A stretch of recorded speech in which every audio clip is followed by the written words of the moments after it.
नमस्कार दोस्तों। यूपीएससी में आंसर राइटिंग के 3 लेवल्स हैं।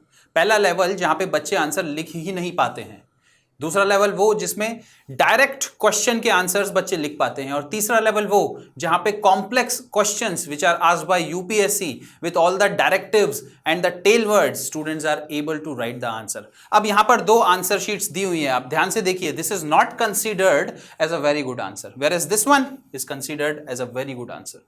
Now the point is how to move from this stage to this stage, how to move from level number 1 to level number 3। इसके पीछे दोस्तों एक साइंस है, and in this video we are going to discuss the science. In Shriram's IAS we have several courses such as 1-year course, 2-year course, foundation courses and the stride mentorship। अगर आप UPSC के exam में रुचि रखते हैं और UPSC का exam clear करना चाहते हैं तो डिस्क्रिप्शन पे दिए हुए लिंक पर क्लिक करें और हमारी फ्री मेंटोरशिप को अवेल करें। साथ ही दोस्तों ये हमारा एक न्यू इनिशिएटिव है, एक न्यू यूपीएससी चैनल है, इसको प्लीज सब्सक्राइब करिए। इसी तरह के इंपॉर्टेंट वीडियोस जो आपके यूपीएससी जर्नी में, यूपीएससी प्रिपरेशन में आपको बहुत काम देंगे, we are going to put on this YouTube channel. So let's dive deep in our video and see what is the first slide all about. There are 3 levels of answer writing. दोस्तों जिस तरह से मैंने discuss करा, answer writing एक बहुत ही important part है आपके यूपीएससी जर्नी में। आप सोच कर देखिए दोस्तों, आपका मेंस का जो एग्जाम होता है उसके अंदर 1750 मार्क्स आपको लिखना पड़ता है। मेंस का एग्जाम जो है ये एक सब्जेक्टिव एग्जाम है। प्रीलिम्स एग्जाम एक ऑब्जेक्टिव एग्जाम होता है जहां पर एक स्क्रीनिंग टेस्ट होता है जीएस का और सीसेट का, और उसको पास करने के बाद आप मेंस एग्जाम देने के लिए एलिजिबल हो जाते हैं। बट जब आप मेंस एग्जाम लिखते हैं, since it's a subjective type of examination, you have to write it, तब आंसर राइटिंग बहुत काम आती है। इसी 1750 मार्क्स में 275 मार्क्स जुड़ जाते हैं इंटरव्यू के। बट ध्यान से देखिए क्या बड़ा है, इंटरव्यू ज्यादा इंपॉर्टेंट है या आपका मेंस ज्यादा इंपॉर्टेंट है। इसलिए दोस्तों आंसर राइटिंग एक बहुत बड़ा रोल प्ले करता है, because you have to write answers and you have to score as many marks as you can get, maximum marks in the mains examination.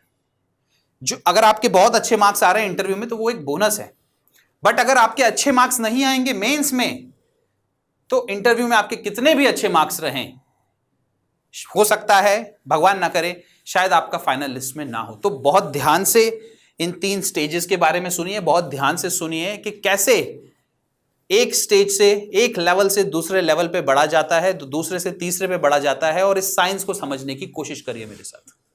So first level is unable to write. Maximum student who have started to prepare for the UPSC examination are unable to write, they are not able to write answers। अब आपको जो answers लिखने होते हैं वो 150 words में लिखने होते हैं, 250 वर्ड्स में लिखने होते हैं जीएस के लिए। उसके बाद आपको ऐसे लिखना होता है, और ऐसे की लेंथ करीब 1250 वर्ड्स रहती है, थोड़े 50-60 वर्ड्स, 100 वर्ड्स ऊपर नीचे कर लीजिए। इतना सब आपको लिखना है, और ये सिर्फ लिखना नहीं है, ये ऑर्गेनाइज्ड वे में लिखना है। It has to be very organised, it has to be very articulate.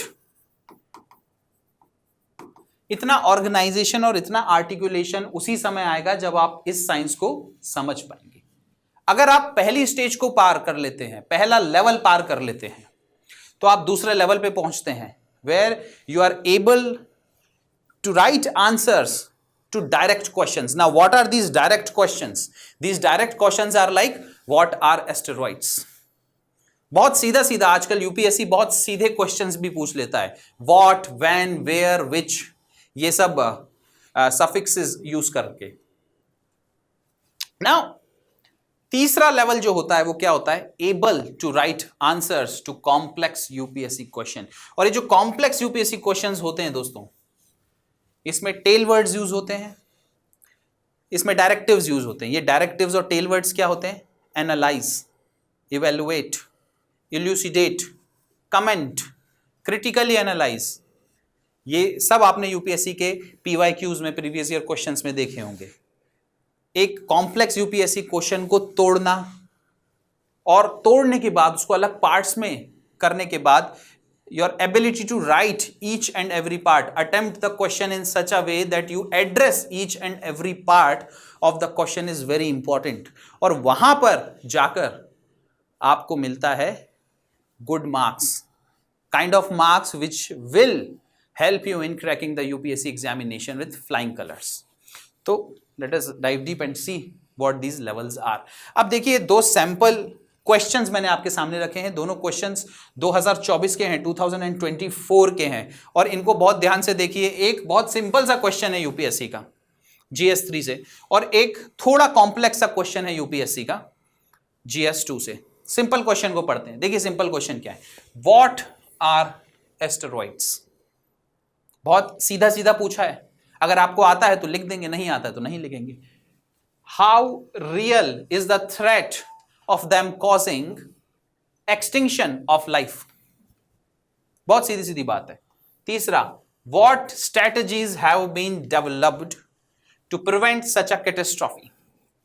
बहुत सीधा सीधा क्वेश्चन है। what, when, where, which, ये सब प्रीफिक्सेस यूज करके एक क्वेश्चन पूछ लिया गया है, और यह यूपीएससी का क्वेश्चन है 2024 का दोस्तों। वहीं पर सेम एग्जाम में 2024 के एग्जाम में आप एक कॉम्प्लेक्स क्वेश्चन को देखिए। The growth of cabinet system has practically resulted in marginalization of parliamentary supremacy। Elucidate। अब इस क्वेश्चन में और इस क्वेश्चन में आपको फर्क समझ आ रहा होगा। एक क्वेश्चन आपको बहुत कॉम्प्लेक्स लग रहा होगा। आपने कैबिनेट सिस्टम के बारे में सुना होगा, I am sure about it. आपने पार्लियामेंट्री सुपरमेसी के बारे में सुना होगा, आपने पार्लियामेंट्री फॉर्म ऑफ गवर्नमेंट के बारे में सुना होगा, आपने डिस्टिंक्शन भी पढ़ा होगा पार्लियामेंट्री फॉर्म ऑफ गवर्नमेंट और प्रेसिडेंशियल फॉर्म ऑफ गवर्नमेंट के बीच में।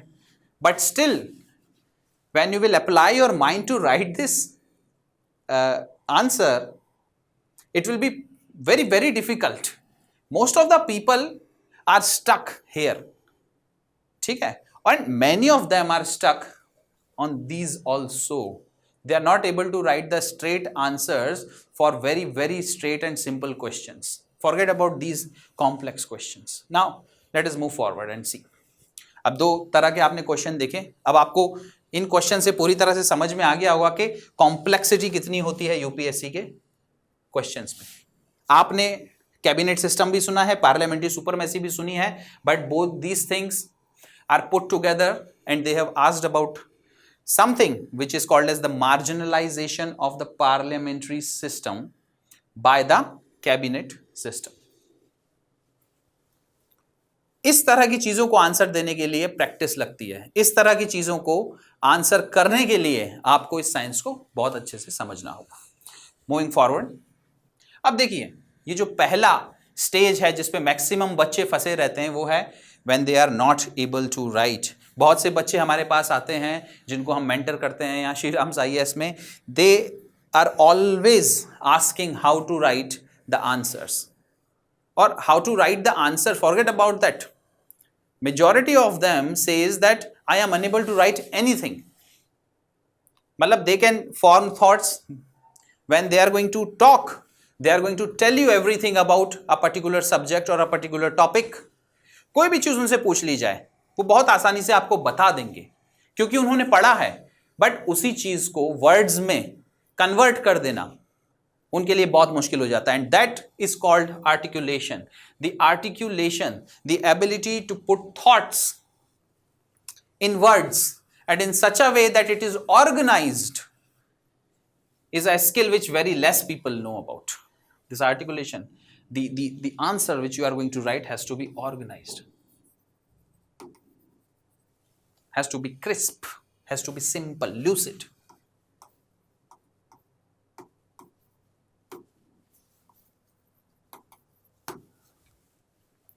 दूसरी प्रॉब्लम जो बच्चों को आती है that is related to the comprehension. Comprehension skills जो होती हैं बच्चों की, भाई क्वेश्चन पूछ क्या रहा है, you do not have the ability to understand what is the demand of the question. बच्चे यहां पर भी बहुत ज्यादा फंस जाते हैं। बच्चों को एडिटोरियल पढ़ने को बोलो या सिंपल कोई बुक पढ़ने को बोलो, comprehension skill is one of the most important thing. Even if you are unable to write, at least you should be able to understand what is written on that note, what is written on that editorial, or what is written in that book. ये comprehension skill first stage है answer writing का. जब आप comprehend करने लगेंगे चीजों को, then you will be able to articulate them. So ये दो सबसे बड़े इश्यूज हैं आंसर राइटिंग में. अब अनेबल टू राइट, ये जो पहला लेवल है, इसके अंदर 3 स्टेजेस हैं. We are going to discuss now. अब हमको यहां से देखना है how to improve and how to get from level number 1 to level number 2. और लेवल 1 से लेवल 2 पर पहुंचने के लिए जो स्टेजेस हैं वो देखी जाएगी. देखिए, पहली स्टेज में आता है write anything you want. If you have to improve your answer writing and if you are at this level where you are unable to write anything, you should consider writing anything. And what can be that anything? You can write a diary every day. I recommend students to write diary every day. भाई सुबह से लेके शाम तक आपने क्या करा, आप लिख दीजिए. सिंपल भाषा में, सरल भाषा में, छोटे सेंटेंसेस में, सिंपल सेंटेंसेस में. कोई भारी भरकम शब्द यूज करने की जरूरत नहीं है, कोई कॉम्प्लेक्स शब्द यूज करने की जरूरत नहीं है. ये पहली जो स्टेज है, write anything, how it is important. अब आप ध्यान से देखिए, it is that is not the part of the knowledge. ये कोई हिस्ट्री, ज्योग्राफी, पॉलिटी और इकोनॉमी नहीं है. ये जनरली क्या हो रहा है आपकी लाइफ में, आपको लिखने को बोल रहा हूं. एक डायरी उठाइए, एक डायरी बनाइए, दुनिया से उसको छुपाइए. किसी को बताने की जरूरत नहीं है कि आप क्या लिख रहे हैं, और अपने थॉट्स को उसमें लिखना चालू रखिए. जब आप अपने थॉट्स को वर्ड्स में कन्वर्ट करने की एबिलिटी पा जाते हैं, then answer writing will become a very easy job for you. But ये आपको करना पड़ेगा. This is the first stage of the first level. आपको अगर आगे बढ़ना है तो you have to write anything. Instead of writing anything, let us be organized and start to write diary.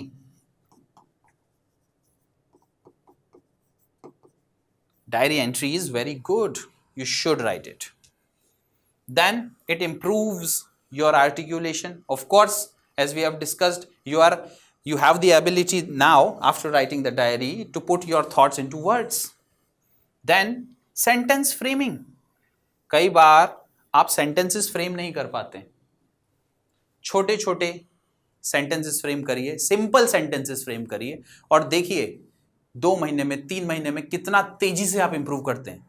आप कम समय में भी इंप्रूव कर सकते हैं. It all depends on how much efforts you are putting into it. Okay, then we have already discussed that simple and small sentences has to be there. Moving forward, what is stage number 2? एक बार आपको ये आ गया diary लिखना, then what is going to be the next thing you will be doing? Rewrite the editorial. Analogy method. These are the 2 important things which I am going to explain. What is rewriting editorial? आप एक editorial पढ़िए. आप newspaper पढ़ते होंगे, आप English newspaper पढ़ते होंगे, आप हिंदी न्यूज़पेपर पढ़ते होंगे. कोई भी न्यूज़पेपर उठाइए और उस एडिटोरियल को अच्छे से पढ़िए. उस एडिटोरियल में क्या लिखा है ये समझने की कोशिश करिए, and then try to write it. कुछ बच्चे उसी समय लिख देते हैं. जब आप एडिटोरियल पढ़ेंगे और तत्काल लिख देंगे, आपकी अंडरस्टैंडिंग से ज्यादा आपकी मेमोरी झलकेगी उस राइटिंग में. अगर आपको अच्छा आंसर लिखना है तो आप उसको स्टडी करिए, ब्रेनस्टॉर्म करिए, समझने की कोशिश करिए, अपनी अंडरस्टैंडिंग बनाइए. नेट पे जाइए, इंटरनेट पे सोर्सेज देखिए, पढ़िए, चैट जीपीटी का यूज करिए, एआई का यूज करिए. इतने सारे सोर्सेज हैं, खुले सोर्सेज हैं, इतनी सारी बुक्स हैं, आपके क्लास नोट्स हैं, आपके मेंटोर्स हैं, आप सबसे बात कर सकते हैं.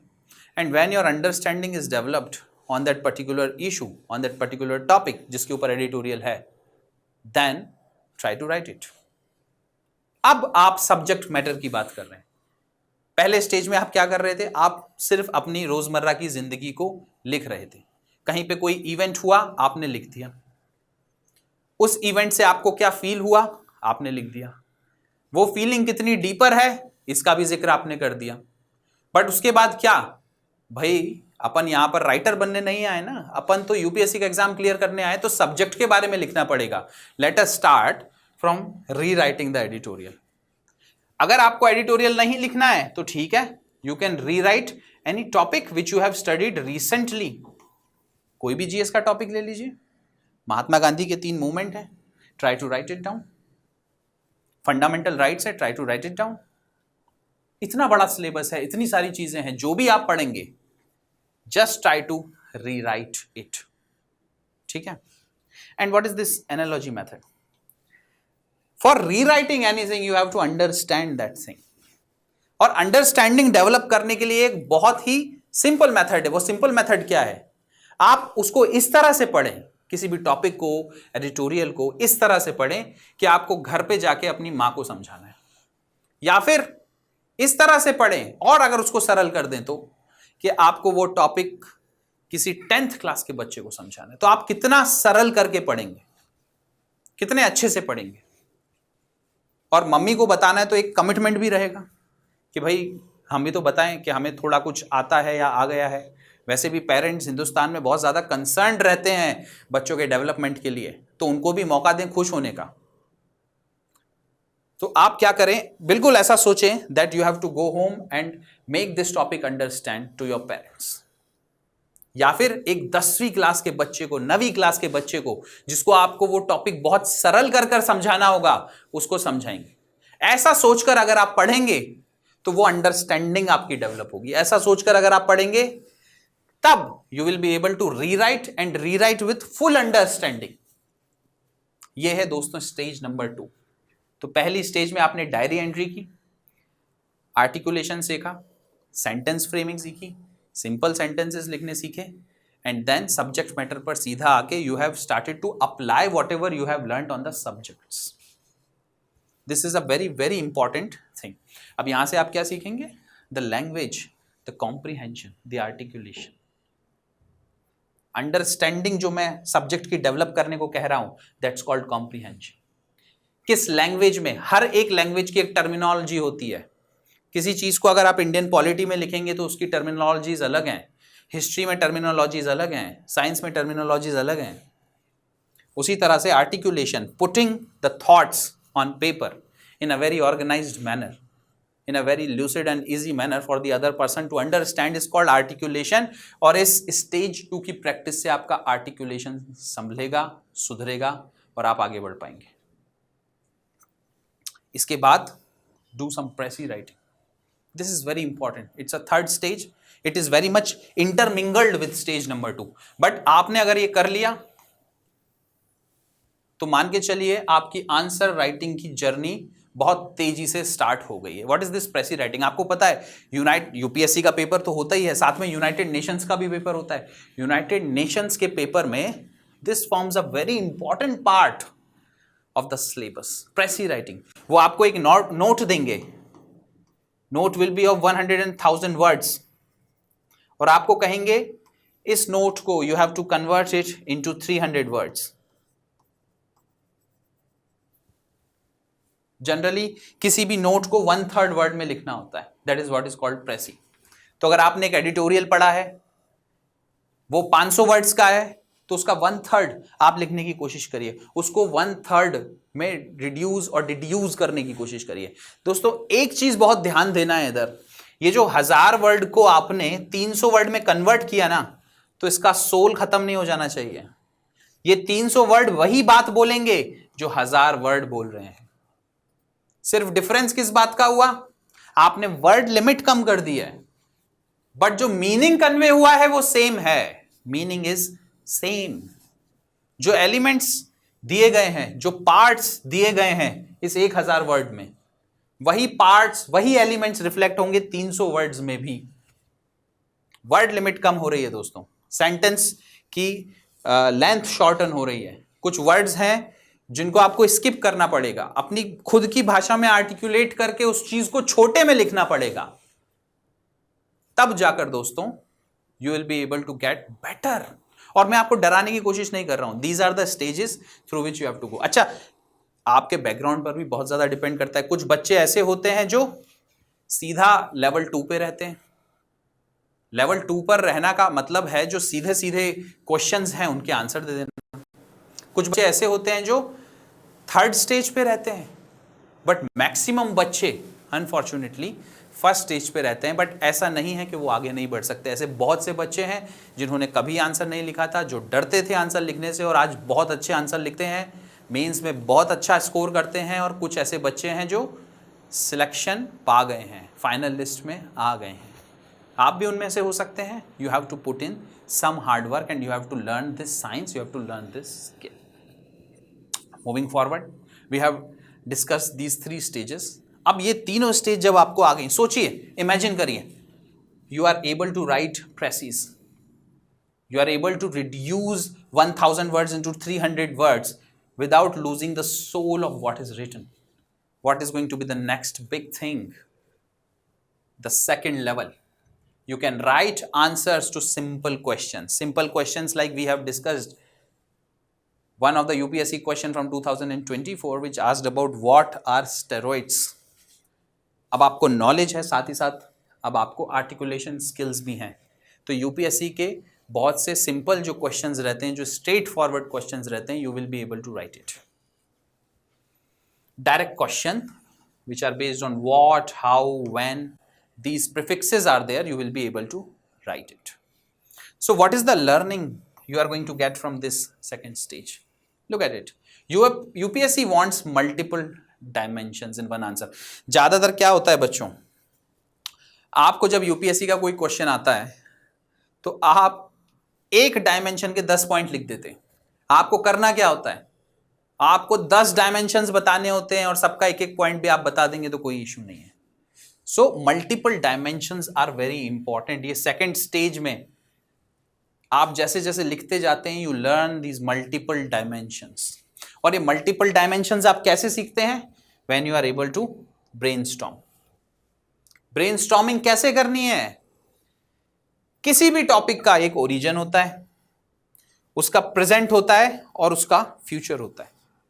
आंसर्स में कई बार आपने देखा होगा पूछते हैं कमेंट कैसे करेंगे जब तक आपने ब्रेनस्टॉर्मिंग ही नहीं की होगी. तो आगे बढ़ने के लिए, अपने आंसर में मल्टीपल डायमेंशंस लिखने के लिए, जब भी कोई टॉपिक आप पढ़ें, try to brainstorm on that topic. अपने फाउंडेशन कोर्स को बहुत अच्छे से यूज करिए दोस्तों. You have the ability to ask questions from yourself and you have the ability to find the answers of those questions. सारे टूल्स आपके पास available हैं. टीचर्स हैं आपके पास, मेंटर्स हैं आपके पास, इंटरनेट है आपके पास, सबका जवाब है, पर आपको सवाल पूछने पड़ेंगे. कोई भी एक टॉपिक आप उठा लीजिए, कोई भी एक topic. For example appointment of जजेस. अब अपॉइंटमेंट ऑफ जजेस, what is the origin of it? Where is it written in the constitution? Why is it so important?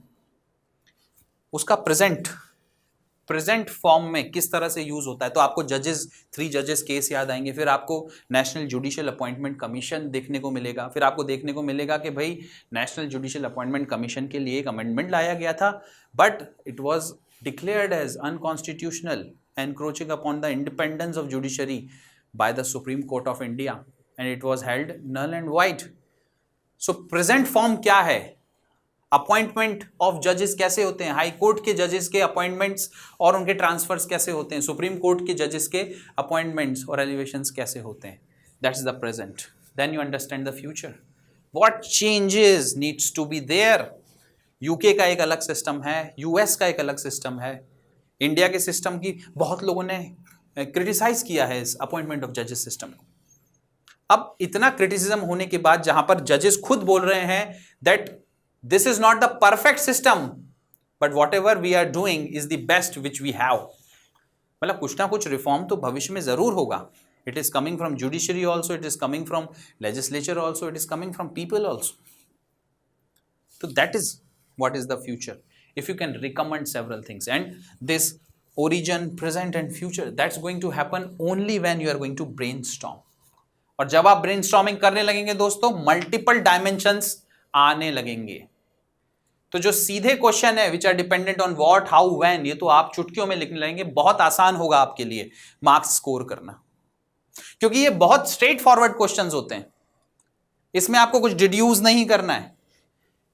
इसमें क्वेश्चंस के बहुत सारे पार्ट्स नहीं है जो आप समझ के तोड़ें, सोचें और उसके बाद लिखना चालू करें. ये ऐसे क्वेश्चन से अगर आता है तो आता है, नहीं आता है तो नहीं आता है. और अगर आपको आता है और आप एक ही डायमेंशन या 2 डायमेंशन लिख रहे हैं, मार्क्स कम मिलेंगे. बट आप मल्टीपल डायमेंशंस लिख रहे हैं, मार्क्स ज्यादा मिलेंगे. तो दोस्तों लेवल 1 में आपने लिखना सीखा, 3 स्टेजेस थी, अलग अलग स्टेजेस। आपने डायरी राइटिंग की, आपने फिर री राइटिंग द एडिटोरियल, या फिर rewriting whatever you are reading. So आपने आर्टिकुलेशन सुधारा, आपने अपना कॉम्प्रीहेंशन सुधारा। उसके बाद प्रेसी राइटिंग की, which is a difficult task but बहुत मज़ेदार टास्क होता है किसी भी एक बड़े आर्टिकल को छोटा करके लिखना। और वहाँ से आप प्रोग्रेस किए, एक नेक्स्ट स्टेज पर आए जहाँ पर आपने सीखा कि कैसे कैसे मल्टीपल डायमेंशंस अपने आंसर्स में जोड़ने हैं। अब जब ये स्टेज पर दोस्तों आप आ जाते हैं, then comes the final stage, and here is where you get the maximum marks when you write a good answer। and इस स्टेज पे आने के लिए पीछे की जो भी स्टेप्स हैं वो आपको diligently फॉलो करने होंगे। The third level is when you are able to write answers to complex UPSC questions। complex UPSC question जो अपन ने शुरू में देखा था, the impact of cabinet system on the parliamentary supremacy। कैसे लिखेंगे दोस्तों? जब आपको ब्रेनस्टॉर्मिंग करना आता होगा, जब आपके पास मल्टीपल डायमेंशंस होंगे, जब आपने आर्टिकुलेशन सीखा होगा, जब आपने if you have started from writing the diary, then rewriting whatever you have read, and then finally writing the précis, ये सब करने के बाद और मल्टीपल डायमेंशंस खोजने के बाद आप यहां पर आ जाएंगे where you are going to break down a complex UPSC question into a simple language and then able to write. एक ऐसा समय आता है दोस्तों कि कॉम्प्लेक्स यूपीएससी क्वेश्चन को आप पढ़ते हैं और आपको पता होता है what is the demand of the question, और आप फट से उसका आंसर फ्रेम करके लिख देते हैं। Of course it needs practice, but इस स्टेज तक आने के लिए ये सारा हार्डवर्क करना बहुत जरूरी है। तो यहां पर देखिए आप, डायरेक्टिव्स होते हैं, टेल वर्ड्स होते हैं, मैं बार बार यूज कर रहा था डायरेक्टिव्स, टेल वर्ड्स। ये वही डायरेक्टिव्स और टेल वर्ड्स हैं जो अपन को क्वेश्चंस के आगे या पीछे देखने को मिलते हैं। जब ये क्वेश्चंस के आगे लगे रहते हैं तो इनको बोलते हैं डायरेक्टिव्स, और जब क्वेश्चंस के पीछे लिखे रहते हैं तो इनको बोलते हैं टेल वर्ड्स। आपने देखा होगा analyse, comment, underline, highlight, elucidate, evaluate, these are several tell words and directives। or they also use the word critically comment, critically analyze। in that stage when you are able to think about a particular topic in multiple dimensions, then you will be able to break the complex UPSC questions and then you will be able to write it down। This articulation will improve the score and maximize your marks। अब कोई भी question दोस्तों दिया गया है तो आपको उसको तोड़कर यह देखना है कि इसमें कितने डायमेंशंस कवर किए गए हैं। For example, let us go back to our question here. Look at this question. The growth of cabinet system has practically resulted in marginalization of parliamentary supremacy। इस क्वेश्चन को कैसे लिखा जाएगा? अगर आप ध्यान से देखें दोस्तों, तो आपको सबसे पहले पता होना चाहिए था what is parliamentary form of democracy, parliamentary form of government. आपको पता चलता है कि भाई पार्लियामेंट्री फॉर्म ऑफ गवर्नमेंट जो है, that is about the responsible government, means the executive is responsible for all its decision on the legislature। फिर आपको समझ में आएगा पार्लियामेंट एक बहुत बड़ा ऑर्गेनाइजेशन है, एक बहुत बड़ा इंस्टीट्यूशन है जिसमें पार्टिसिपेशन बहुत लोगों की है। इसमें जो पार्टी गवर्नमेंट फॉर्म कर रही है वो भी है, जो अपोजिशन पार्टीज हैं वो भी हैं, इंडिपेंडेंट लोग जो खड़े हुए थे और जो जीते वो कैंडिडेट्स भी हैं। बट जिन्होंने गवर्नमेंट फॉर्म की वो एक हिस्सा है, वो of course it is in majority, and they form the government and they make the council of minister. इस काउंसिल ऑफ मिनिस्टर में बहुत प्रकार के मिनिस्टर्स होते हैं, असिस्टेंट मिनिस्टर्स होते हैं, मिनिस्टर ऑफ स्टेट होते हैं और कैबिनेट रैंक के मिनिस्टर्स होते हैं। इस काउंसिल ऑफ मिनिस्टर का जो नेता होता है वही प्राइम मिनिस्टर होता है। सेम चीज फॉलो होती है, सेम प्रोसेस फॉलो होता है स्टेट्स में भी, council of minister and the leader is the chief minister. अब दोस्तों ये जो कैबिनेट है जिसमें 5-6 इंपॉर्टेंट मिनिस्टर्स होते हैं, होम मिनिस्टर है, फाइनेंस मिनिस्टर है, डिफेंस मिनिस्टर है, और इनके जो हेड है प्राइम मिनिस्टर। क्वेश्चन ये पूछना चाह रहा है कि कैसे ये कैबिनेट सिस्टम ने पूरी पार्लियामेंट्री सुपरमेसी को मार्जिनलाइज कर दिया है। कहने का मतलब है यह कैबिनेट ने पूरी पार्लियामेंट के एजेंडा को हाईजैक कर लिया है। जिस तरह के लॉ ये चाहते हैं उसी तरह के लॉज बनते हैं। अगर लॉज को स्टैंडिंग कमिटीज में भेजना है तो जाएगा, नहीं भेजना है तो नहीं जाएगा, और अगर भेज भी दिया तो उनकी रिकमेंडेशंस को मानना या ना मानना भी इनके हाथ में होता है। ऑर्डिनेंसेस लाना भी इनके हाथ में होता है। तो ये जो मल्टीपल डायमेंशंस निकल कर आ रहे हैं ये ब्रेनस्टॉर्मिंग के बाद आएंगे दोस्तों, and you will be able to write it. You will be able to break down this complex kind of question and write down in a very simple, lucid manner, in an organized manner, in an articulated way, and that is how you gain maximum marks in your mains examination. So दोस्तों, thank you very much for joining me, और इसी तरह के videos को और देखने के लिए हमारे इस चैनल पर सब्सक्राइब करिए। जय हिंद, जय भारत।